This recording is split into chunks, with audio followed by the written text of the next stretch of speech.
comme celle-là. Bonjour, bienvenue sur TV Finance. On attaque tout de suite le débat avec deux invités ce matin. Jacques Vlo. Bonjour Jacques, vous êtes ancien diplomate, conseiller pour la gestion de conviction AM, la société de gestion. Et également Jean-Noël Vieille, le directeur de la gestion de 360 Xence. Bonjour Jean-Noël. Bonjour. Qui, comme chaque début de semaine, a fait son édito. On va parler dans un premier temps de l'actu, si vous voulez bien, avec ce décès assez subi, assez inattendu pour le coup, puisqu'il s'agit d'un accident, celui de Christophe de Margerie, donc le patron emblématique de Total, dont on va voir la photo à l'écran dans un petit instant. Donc Christophe de Margerie, patron stratège et truculent de Total, celui qui était surnommé Big Moustache, qui avait ces fameuses bacchantes, qui avait son franc-parler, qui n'était pas issu, Jacques Blot, de l'ENA ou de X. C'est quelqu'un qui a fait Subdeco, qui a fait toute sa carrière chez Total, qui est donc disparu hier dans un tragique accident, on pourrait dire un accident un peu idiot. Donc c'était sur un petit aéroport à la périphérie de Moscou. Il prenait son jet pour rentrer après une visite chez Dimitri Medvedev. On peut supposer que c'était pour discuter justement des gros gisements en Russie ou de la question géostratégique. C'était pour parler des investissements en Russie. Il y avait un certain nombre de grands patrons qui avaient été invités par le Premier ministre russe pour parler de ce problème qui, à l'heure actuelle, est un problème sérieux pour la Russie. Voilà. Alors première question, c'est un grand patron du CAC, deuxième capitalisation après Sanofi. Le titre est légèrement en baisse ce matin, en baisse de 0,70%. Non, on l'a pas ici.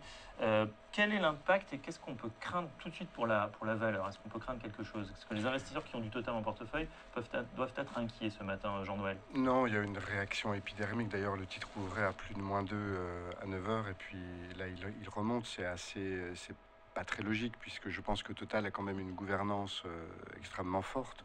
Quand on a cette taille-là, je pense qu'évidemment, c'est triste pour la famille, pour les salariés, pour l'entreprise aussi. Mais d'ailleurs, il était en train de préparer sa succession. Donc ce n'est pas non plus quelque chose qui, je pense que ça va être résolu. Il y a eu une réunion, je crois, ce matin à 4h du matin du staff. Il n'y aura pas de vide. Et évidemment, c'est une personne importante.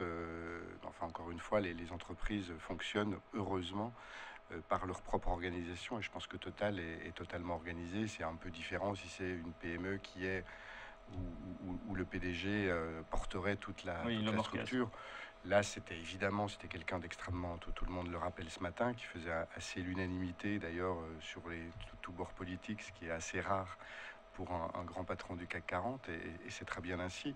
Mais je ne pense pas qu'il y ait de danger pour aujourd'hui les porteurs de Total. Ce qui est plus inquiétant, et vous en parliez tout à l'heure, c'est plus la corrélation avec le prix du baril de pétrole qui a une importance beaucoup plus quand même que de savoir s'il y aura un futur PDG. Évidemment, il y aura un futur PDG. Oui, alors c'est vrai que c'est assez fortuit. On avait décidé de parler de pétrole ce matin. Le pétrole, donc, qui n'en finit plus de glisser, puisqu'on a perdu près de 30% sur les deux pétroles, le WTI donc le pétrole des États-Unis, comme le Brent de la mer du Nord, qui est notre pétrole européen. Juste avant la pause, on discutait de cette chute, on le voit à l'écran, qui est assez spectaculaire. On a aussi, alors pendant 2 à 3 ans, entre 100 et 110 $, finalement, les prix étaient stables. Et puis ça s'accélère à partir de cet été. On a une chute jusqu'à 85 $. Alors moi, j'ai une question par rapport à notre débat de ce matin. Effectivement, entente entre Riyad et Washington. À 85 $, les États-Unis sont également affectés parce que leur pétrole, qui est quand même cher, le pétrole de schiste, lui aussi, il y a certains gisements qui vont plus être du tout rentables, même pour les États-Unis. Oui, vous avez raison. Disons que si l'on essaie de voir le plancher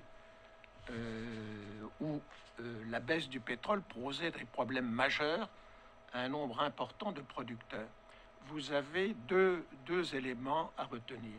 Vous avez le prix de revient des nouveaux investissements, donc ça c'est un des éléments. L'autre élément qui est tout aussi important pour la majorité des pays, c'est le seuil à partir duquel leurs problèmes budgétaires deviennent difficiles. Bon, alors les seuils, pour la production, on sait que le seuil pour la rentabilité maintenant, pour le pétrole de schiste ou pour l'exploitation en eau profonde, se situe, disons, on va donner une fourchette entre 85 et 75 dollars. Bon, donc en fonction des situations, des pays, c'est pas tout à fait la même chose au Canada qu'aux États-Unis, ce n'est pas la même chose au Brésil ou en Russie, en Sibérie. Donc on a en gros ce seuil-là. Donc si on prend un point moyen, on dit 80 dollars, en gros, où là on n'en est pas. Bien. Si, puisqu'on parlait de Total, le directeur financier de Total a, semble-t-il, expliqué que pour les nouveaux projets de Total, ils sont fondés sur un prix du pétrole entre 90 et 100 dollars. Donc, on voit bien que dans la réflexion des grandes sociétés qui explorent, il faut une rentabilité relativement importante. Ça, c'est le problème de la rentabilité de l'exploitation au départ. Le deuxième problème, alors là, pour les États-Unis, pour répondre à votre question, ils sont affectés. Je veux dire, à un dollar qui descendrait en dessous de 80 serait affecté parce que on n'est pas avec une major comme Total ou Shell qui peut répartir dans le temps les risques. Là, on a affaire à une série de petites sociétés, et moi je ne suis pas un spécialiste de cela, mais qui semble-t-il, les cours en ce moment sont en train, aux États-Unis, de chuter dangereusement. Donc on est là avec un vrai problème. La deuxième question, c'est la rentabilité, enfin le seuil par rapport aux problèmes financiers et budgétaires. Là, le problème ne se pose pas pour les États-Unis. En revanche, il se pose pour toute une série de pays, au premier chef la Russie, dont on a parlé tout à l'heure, la plupart des pays africains, mais quand on prend les pays du Golfe, par exemple, on sait que pour équilibrer leur budget, le Qatar ou les Émirats ont besoin d'un pétrole à 75 dollars. Donc on voit bien que ce seuil entre 75 et 80 dollars est celui en dessous duquel le nombre de pays producteurs serait considérablement affecté. Donc, moi, si vous me demandez cela, je pense qu'en dessous, si le pétrole chutait en dessous de 80 dollars, il y aurait probablement un réflexe assez global, même en Arabie Saoudite, pour faire en sorte qu'on n'aille pas vers les abîmes. Voilà. D'accord, vous partagez cette opinion. On voit actuellement à l'écran le nouveau spot de Total, et il titre sur le pétrole, bien sûr, mais aussi le gaz, et puis on voit à l'écran les énergies renouvelables. On se souvient de l'acquisition, d'ailleurs, on pensait que c'était cher payé SunPower, le géant californien des énergies renouvelables. Ça avait été acheté à 16 dollars, c'était tombé à 4, tout le monde disait il faut liquider cette participation, et puis aujourd'hui c'est remonté à 32-33 dollars. Finalement, cette diversification paye. Est-ce que Total peut compenser finalement cette baisse du prix du pétrole par rapport à d'autres pans de leur activité? Compenser, je ne sais pas, parce que le poids est quand même énorme. Juste quand même pour nuancer un petit peu la baisse du baril, c'est aussi un peu compensé avec la hausse du dollar. Ah, bien sûr. Quand on fait l'équation, aujourd'hui, il y a pas, puisqu'on a un dollar qui a pas mal remonté. Donc en fait, il y a un phénomène un peu de compensation. Pour en revenir à la question, je pense qu'il est normal, d'ailleurs ça faisait partie, je crois, des chantiers de Christophe de Margerie, de travailler aussi sur cette idée qui fait quand même son chemin de la transition énergétique, c'est-à-dire de remplacer, de travailler. Et je pense que Total, évidemment, comme toutes les compagnies pétrolières, c'est normal qu'il soit dans ce type de business. Maintenant, par rapport au poids que ça représente, cette transition-là à un niveau comptable et financier, il faudra quand même du temps pour... on sait très bien que l'ensemble des énergies renouvelables aujourd'hui a quand même un problème économique à résoudre. C'est des choses qui sont quand même peu rentables, qui sont aidées par les États. Aujourd'hui, les États n'ont pas d'argent, donc c'est ce qui fait de ce secteur un secteur extrêmement volatile et un secteur qui, en tout cas d'un point de vue boursier, est assez difficile à jouer pour l'instant.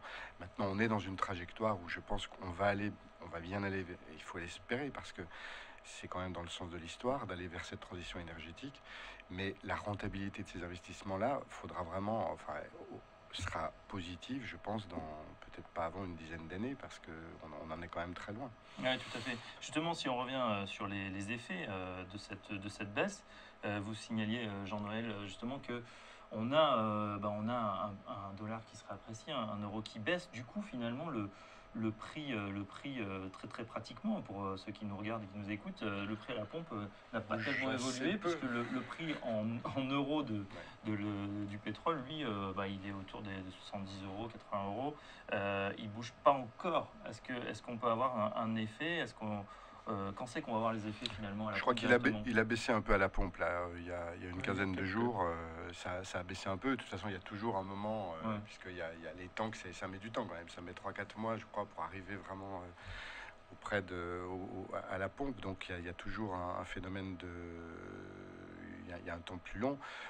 Oui, logiquement, quand même, ça devrait quand même un peu soulager la consommation, ce qui d'ailleurs à la fois participe à la déflation et en même temps participe aussi un petit peu, de façon quand même un peu marginale, mais à l'augmentation du pouvoir d'achat des consommateurs. Alors ça, c'est le paradoxe finalement de cette baisse du pétrole, c'est que d'un côté, on a quand même l'énergie la plus utilisée dans le monde, et bien sûr en Europe, on sait qu'on est en difficulté, donc on devrait se réjouir finalement de cette baisse. Or, on discute beaucoup plus des effets effectivement récessifs, c'est-à-dire que, alors Barclays a fait ses calculs, une baisse du baril de 10% provoque un recul des prix à la consommation de 0,1%. Du coup, cet effet prix du pétrole, ça devrait l'emporter sur celui de la hausse du dollar face à l'euro. Et du coup, ça pousse la déflation en Europe. Jacques Blo, votre analyse là-dessus? Oui, C'est d'abord, une bonne ou une mauvaise nouvelle finalement, ce pétrole qui baisse? selon les endroits, je crois qu'il faut faire des On reste distinctions. en Europe, pour le D'abord, coup. voilà, il faut bien l'Europe. distinguer les pays qui sont en zone euro et puis les autres, hein, parce que l'effet dollar pénalise au contraire tous les pays, notamment les pays asiatiques, qui eux ont besoin de relancer leur machine en ce moment. Et donc on est avec un problème global de relance, si vous voulez, de l'économie globale, non seulement en Europe, mais aussi dans les pays émergents. Et là, la hausse du dollar, pour eux, n'est pas une très bonne nouvelle. Bon. En ce qui concerne l'Europe, effectivement, on est dans une situation difficile.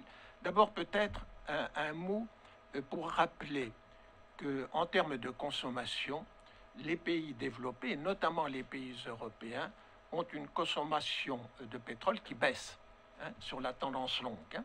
Et donc, on est avec, disons, une participation au problème global qui peut être traité en termes européens, mais sur la suite, c'est ce qui se passe dans les pays émergents, et notamment sur la relance mondiale, où l'effet du pétrole sera déterminant.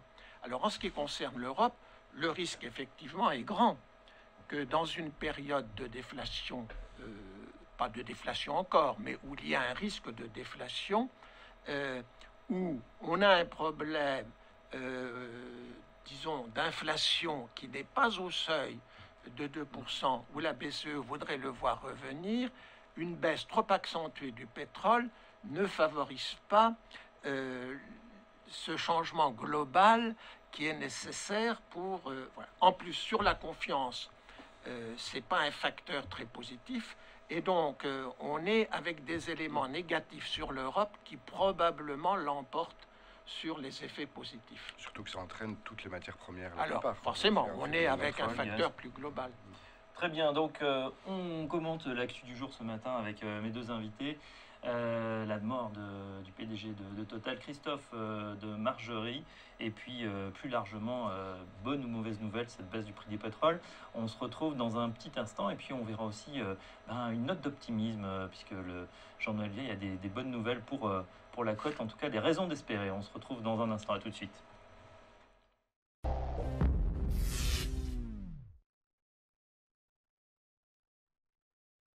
ETX Capital vous présente sa gamme de plateformes puissantes. ETX Binary, trading rapide, risque limité.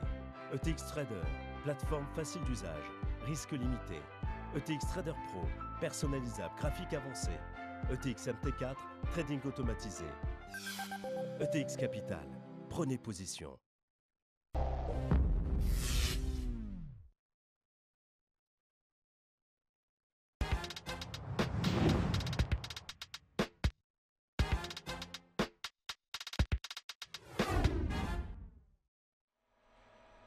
Retour en direct sur TV Finance, le débat de Direct Gestion avec Jean-Noël Vieille, le patron de la gestion de 360 Xens et Jacques Blot, le conseiller ancien diplomate de Conviction AM. On parle ce matin du pétrole, de cette baisse qui n'en finit pas, vertigineuse depuis l'été, et de ses effets sur, évidemment sur la conjoncture, cet effet déflationniste.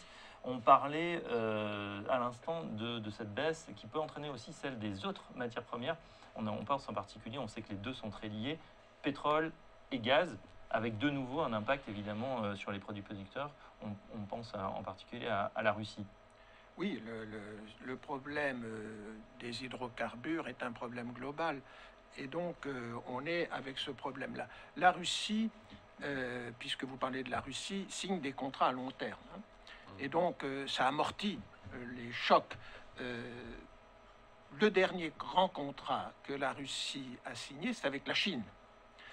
Et c'est un des éléments aussi importants du problème tel qu'il se pose maintenant, puisque la Russie s'engage à fournir à la Chine à peu près 40% de ce que lui fournit l'Arabie Saoudite. Donc vous avez une guerre des marchés qui est en train de se produire. De même, si vous prenez un pays africain comme le Nigeria, qui exportait à peu près la moitié de sa production aux États-Unis, maintenant les États-Unis sont devenus seulement le 10e client du Nigeria, alors que l'Inde est devenu le premier client et le Nigeria est le premier fournisseur de l'Inde. Donc vous voyez, ce qui se passe en ce moment, c'est non seulement les prix, mais c'est aussi une nouvelle carte du marché du pétrole. Alors, on n'a pas encore ce phénomène-là sur les matières premières. Hein.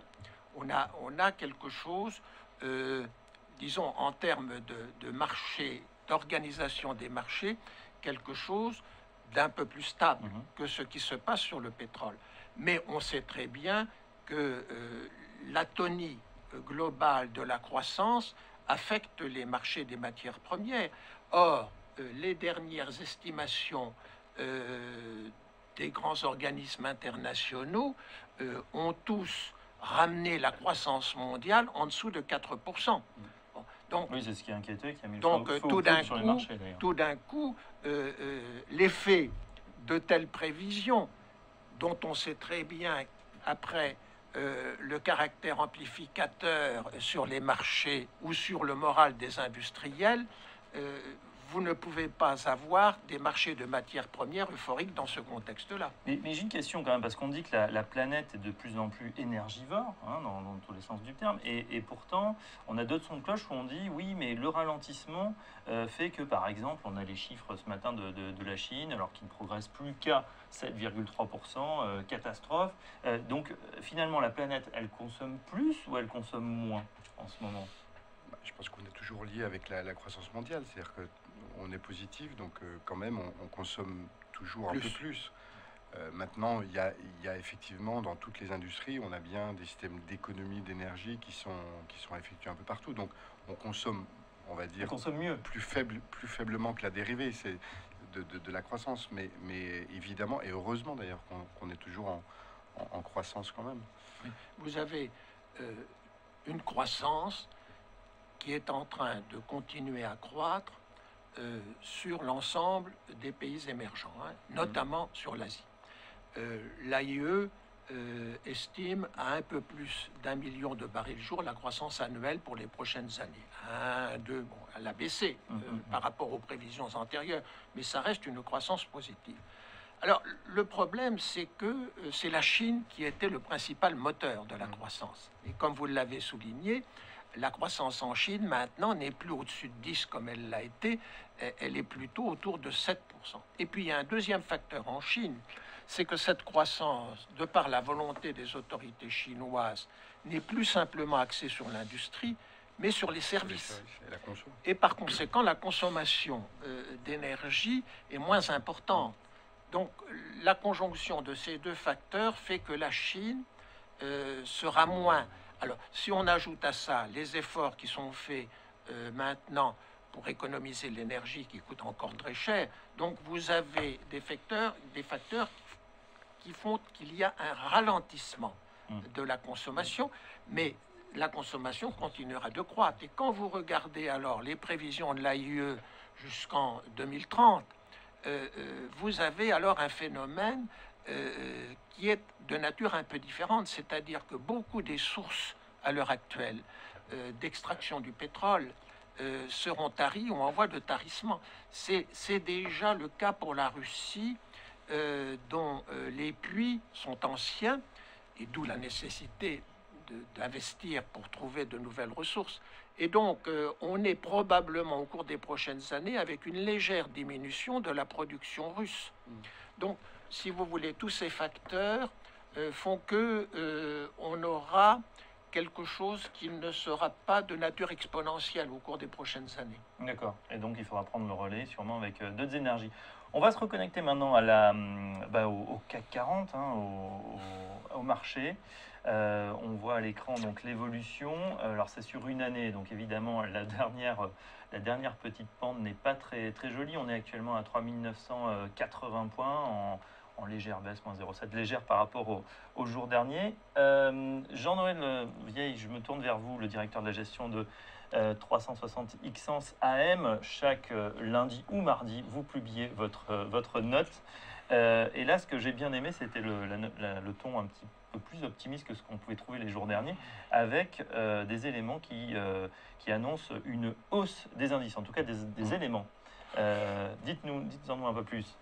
Quels sont ces éléments? L'idée, c'est que, d'abord, je pense que les deux sujets qu'on vient d'aborder, ils sont quand même assez liés. Je pense qu'une grande partie, si on collait si on faisait la juxtaposition du baril de pétrole avec les indices boursiers, même le CAC, on aurait une assez forte similitude. Je crois qu'une grande partie de la baisse du marché a été liée au fait que le baril est passé assez rapidement de 100 à 80 $. Alors oui, mais la pente, alors vous voyez, si on regarde à l'écran, la pente du baril, donc du coup elle est en mois, hein, puisqu'à partir de juillet on est un décrochage d'environ 25 à 30%. Si on reste sur les graphiques, on n'est pas loin. Hein, on fait la même chose, mais pratiquement en... Ouais, là, la pente est forte, comme disait c'est à peu le près Premier pareil. ministre, mais elle est très pentue par contre. Hein. C'était en quelques jours un décrochage, on a été un petit peu tétanisé. Alors, je voulais d'ailleurs votre réaction d'ailleurs sur ce qui s'est passé la semaine dernière, où en 2 jours, voilà. on efface toute la hausse. Quasiment, je pense qu'il y a eu une variation, ce que je dis dans ma note, entre 9h27 le mercredi et le jeudi matin, on a fait plus de 8% de baisse, qui est quand même quelque chose d'assez exceptionnel pour reprendre 3-4% dans la journée de jeudi. Donc vous parlez clairement d'irrationalité du marché. Oui, parce qu'à ce moment-là, c'est le sauf qui peut, on balance tout par-dessus bord. Voilà, c'est ça. Et après, on a eu des éléments. C'est ces éléments-là qui me font devenir positif, pas bêtement positif, mais de façon un petit peu, encore une fois, assez rationnelle. Qu'est-ce qui s'est passé en fait? Vous avez eu pas mal de fonds spéculatifs, donc les fameux hedge funds, qui finalement, tout l'été, ont joué totalement en sens inverse. C'est-à-dire qu'on jouait plutôt les matières premières et on jouait la remontée des indices. Donc vous vous êtes retrouvé schématiquement avec des hedges qui déjà n'avaient pas des très bonnes performances et qui se sont retrouvés totalement à l'inverse du marché. Donc qu'est-ce qu'ils font ces gens-là? De façon beaucoup plus violente que les gérants un peu... les gérants de conviction et traditionnels, généralement ils coupent. Nous, on ne va pas s'amuser, enfin sauf si on croit que c'est la fin du monde, mais je doute fort que beaucoup de gens aient coupé leur position, même si ça peut arriver, en milieu de semaine dernière. Eux, par contre, ils le font, d'abord parce qu'ils ont une certaine obligation aussi. Donc c'est ce qui explique pourquoi il y a eu un tel volume. Et visiblement, donc c'est même ce qu'a dit le représentant du FMI à Londres, qui expliquait donc cette baisse avec ces rachats de positions qui ont fortement précipité. Donc ça veut dire qu'on peut avoir un élément quand même assez technique de l'explication de cette baisse qui ne correspond pas aux fondamentaux économiques. Et c'est vrai que je rappelais dans ma note les fondamentaux économiques qui, encore une fois, je pense que pour bien comprendre, et c'est un petit peu l'humeur actuelle. En fait, le marché est toujours en avance. Ça, on est d'accord, il est en avance sur les cycles. Aujourd'hui, si le marché a raison d'avoir fait baisser les indices comme ça, c'est un petit peu ce qui s'était passé d'ailleurs en 2008 Enfin, c'est plus 2007-2008 qui est intéressant qu'à la limite 2011, que 2011, c'était vraiment lié à la question des dettes qui est un problème qui est quand même un peu plus éloigné, même si, comme par hasard, la semaine dernière, la Grèce a refait un petit peu l'actualité en disant qu'elle allait ressortir de son plan. Donc évidemment, les vieux spectres sont revenus, mais je pense que ça, c'est pas très très sérieux. En revanche, qu'est-ce qui s'est passé en 2007? On a eu des marchés qui ont commencé à flancher parce que il y avait bien une information que les marchés financiers ont eu à un moment donné bien en avance par rapport à l'économie réelle, qu'on allait rentrer en récession. Et je crois que le doute aujourd'hui, c'est ça. C'est-à-dire, c'est pour ça que je suis optimiste, mais quand même, je pense qu'il faut faire attention parce que aujourd'hui, si vous regardez que ce soit les prévisions des entreprises, que ce soit les prévisions macro, je veux dire, quand vous passez de 4, ce qu'a fait le FMI il y a une dizaine de jours, baisser la prévision de croissance du PIB mondial de 4 à 3,8, franchement, on est dans l'épaisseur du trait. Il faut rappeler que... Et pourtant, c'est ce qui a mis le faux poudre, d'une certaine manière. Voilà, ça a été toute une partie, c'est-à-dire que tout le monde a pris finalement ces éléments-là comme étant précurseurs de quelque chose. Aujourd'hui, on en est quand même assez loin. Je vous rappelle qu'en 2008-2009, on a baissé, la croissance mondiale a baissé de 3 à 4%. Donc on a... Bon, je crois que c'est quand même... Donc les marchés étaient en avance en 2007-2008. Ils ont pricé la récession. Voilà, du coup, on a une chute extrêmement violente des indices. On a perdu 20 à 30%. Et pourtant, j'ai une question pour faire le lien sur notre débat. À ce moment-là, on était dans un super cycle des matières premières et le pétrole était à des records, on était à 150 $. Mais parce qu'on avait la Chine, parce qu'on avait la Chine qui était à 12, voilà, et toute l'Asie d'une façon générale. La Chine, l'Inde, le Brésil, donc qui n'avaient pas encore de pétrole à l'époque. Les émergents n'avaient pas de pétrole, ils ont consommé, donc eux, ils tiraient l'énergie. Au contraire, on n'avait pas la production des États-Unis. Pas de gaz de schiste, pas de pétrole de schiste à l'époque. L'autre élément important, c'est que ce qui a constitué aussi des bulles autour de ces pays-là et des bulles de matières premières, c'est alors c'est un petit peu après, mais la politique monétaire extrêmement accommodante qui a injecté des liquidités partout. Ces liquidités, elles sont allées majoritairement s'investir dans les émergents. Bien sûr. Ce qui d'ailleurs, rappelez-vous, Lula avait commencé à dire voilà, que c'était compliqué. À un moment donné, ils ont mis des barrières. Ils ont mis des barrières fiscales à l'entrée. Pour empêcher cet argent de venir et de déstabiliser à nouveau ces économies. Là, aujourd'hui, on est un peu... c'est différent puisqu'on n'a plus les liquidités. Enfin, on n'a plus cette expansion, voilà. Mais on a toujours des liquidités qui sont extrêmement importantes. C'est aussi une des raisons de cet optimisme que j'ai, parce que même si je me méfie beaucoup de ces problématiques de liquidité, parce qu'on sait que c'est assez... les liquidités peuvent partir, mais on a quand même des liquidités mondiales extrêmement importantes. Donc demain, il faudra bien à un moment donné que ces liquidités aillent s'investir quelque part.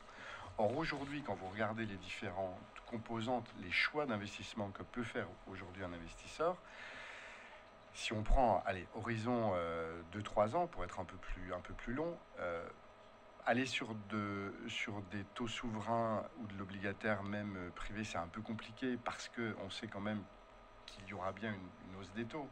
Donc c'est quand même assez compliqué d'y aller. Sur les matières premières, on en a parlé, c'est pas évident non plus. Donc finalement, l'immobilier, c'est un peu chaud maintenant puisque l'immobilier baisse, mais pas de façon quand même extrêmement importante. Donc c'est pour ça que je trouve qu'en termes de classe d'actifs, vu la baisse des valorisations qu'on vient de connaître, il me semble que si encore une fois les analystes ont raison sur leurs perspectives, puisque sur les 3 ans à venir, et c'est à peu près vrai sur toutes les zones, on a en gros 10% de croissance à venir. Bon, ces 10% de croissance-là, je pense que le marché des actions peut délivrer ça. Et c'est ce qui me fait à horizon de 2015, 2 ans, oui, on devrait être quand même revenir à des choses positives. Alors ça ne veut pas dire qu'on va...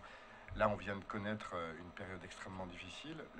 Évidemment que ça peut encore secouer. Hein, je pense qu'on ne va pas sortir de ce mini-crack aussi rapidement.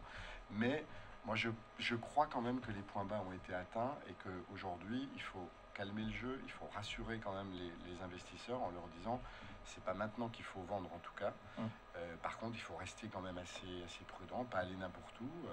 Mais nous, on a commencé hier à racheter du Saint-Gobain, par exemple, parce que ça nous paraît intéressant. Très bien, donc on reste optimiste avec Jean-Noël Vieille de 360 Xens AM. Merci Jean-Noël. Merci également à Jacques Blot, conseiller pour Conviction AM. On a fait un point, on a essayé complet sur le pétrole ce matin et la croissance mondiale. Bonne journée à tous. Les programmes continuent sur TV Finance. À demain.